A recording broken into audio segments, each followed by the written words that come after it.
এইটা তো একটা টয়, এটা কি করে ওয়াটার বোতল হয়? সেটাই তো, রনক রেনু আমাদের সাথে প্র্যাঙ্ক করা হচ্ছে, তাই না?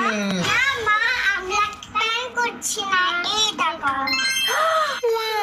সত্যি তো, এগুলো তো ওয়াটার বোতল, আমার অনেক পছন্দ হয়েছে। I am feeling thirsty.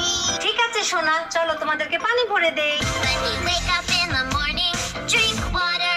30 minutes before meal